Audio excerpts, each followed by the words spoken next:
রারবঙ্গে কালী পুজোর চল বরাবরই, কোথাও তন্ত্র মতে, কোথাও বৈষ্ণব মতে, কোথাও আবার শাস্ত্রমতে পূজিত হন দেবী কালিকা।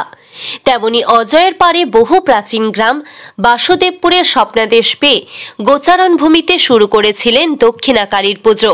তাই এই কালীর নাম বাথানে কালী। জানা যায় তালপাতার ছাউনিতেই পুজো হতো মায়ের। কার্তিক অমাবস্যার রাতে এই পুজোয় সামিল হতেন সাধক কবি নীলকণ্ঠ মুখোপাধ্যায়। তিনি বেশ কয়েকবার এই মন্দিরে যজ্ঞ করে মায়ের সাধনা করেছেন। একসময় ইট কাদার প্রলেপ দিয়ে গড়ে ওঠে মন্দির। এলাকাবাসীর ইচ্ছে ছিল শক্তির দেবীর পাকাপোক্ত মন্দির করার।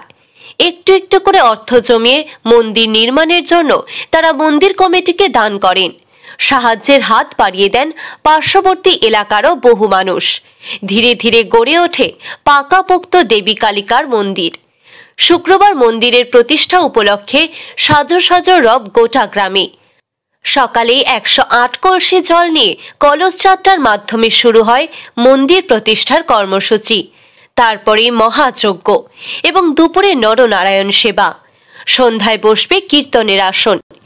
একদিনে শেষ নয়, মন্দির প্রতিষ্ঠা উপলক্ষে চলবে 4 দিন ধরে নানান অনুষ্ঠান। গ্রামের কুলপুরোহিত নিমাই চন্দ্র রায়ের দাবি, বাপ ঠাকুর দাদার মুখে শুনেছি দেবী খুব জাগ্রত।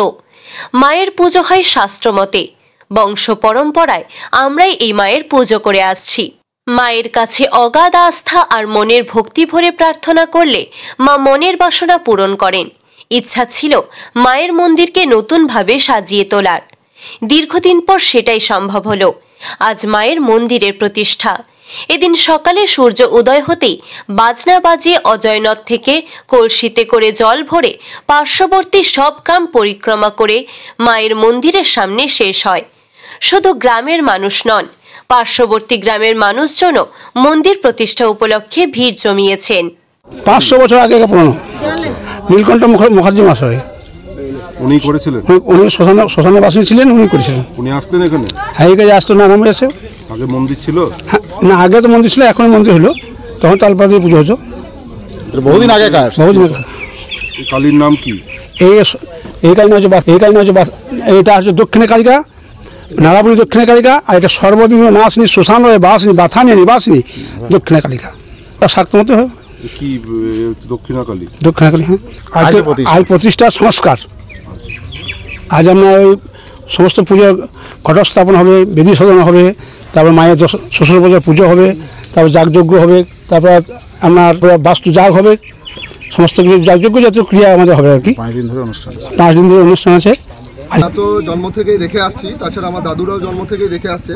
দীর্ঘদিনের মন্দির কাহিনী বলতে গ্রামের বিশ্বাস, আমাদের যেরকম হিন্দুদের যে বিশ্বাস কালী মায়ের প্রতি, সেই বিশ্বাস দীর্ঘদিন ধরে আমরা দেখে আসছি। দাদুরাও বিশ্বাস করে এসছেন, মাকে স্মরণ করে এসছেন, বাবারাও করেছেন, আমরাও করছি। অবশ্যই মন্দির ছিল, সেটাকে আবার নতুন করে নির্মাণ করে প্রতিষ্ঠা করা হচ্ছে, যে কারণে আমাদের এই অজয় থেকে জল নিয়ে যাওয়া। আমাদের গ্রামের মানুষ, তারা সংলগ্ন পাশাপাশি গ্রামের মানুষ, আত্মীয় স্বজন অনেকেই এসছেন এবং সবাই সকাল 7টা গ্রাম পরিক্রমা করে অনুষ্ঠান চলবে আপনার 5 দিন ধরে। আজকে সারাদিন ভর পুজো পাঠ। আজকে সারাদিন ভর পুজো পাঠ আছে। তারপরে নরনারায়ণ সেবা আছে, 10,000 নরনারায়ণ সেবা হবে। 10:30 থেকে কীর্তন আছে। আবার ঠিক রাত্রি 7 ঘটিকায় সব্যসাচী চ্যাটার্জির কীর্তন গান হবে। দুর্গাপুর থেকে সনাতন গড়াইয়ের রিপোর্ট, টিভি নিউজ 10। সুলভের সঠিক চিকিৎসার একমাত্র প্রতিষ্ঠান বিবেকানন্দ হসপিটাল। 24 ঘন্টা emergency service, blood bank, trauma care. আপনাদের সেবায় আমরা তৎপর। গুণমান ও পরিষেবায় দুর্গাপুর বিধাননগরের ডক্টর জাকির হোসেন এভিনিউর বিবেকানন্দ হসপিটাল শিল্পাঞ্চলের মানুষের মন জয় করেছে।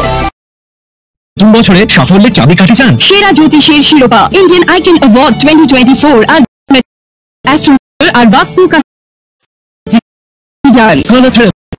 সংশোধন সহ সঠিক মানের গ্রহরত্ন দিয়ে ভাগ্য পরিবর্তন করুন। কল 960968 অথবা ভিজিট দুর্গাপুর। আপনার দোকান সরবরাহকারীর ভাবছেন কোথায় পাবেন? তাহলে দেরি না করে অতি সত্বর যোগাযোগ করুন আলো এন্টারপ্রাইজের সাথে। আমরা বিসলেরির মেন আমাদের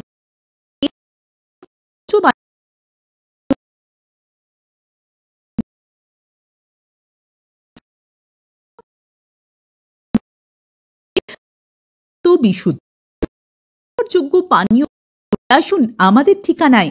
ঠিকানা সারদাপল্লী, বেনাচিতি, দুর্গাপুর 713213। বিশদে জানতে কল করুন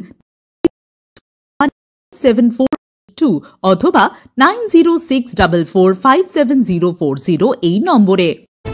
আপনারা দেখছেন টিভি নিউজ 10। আপনারা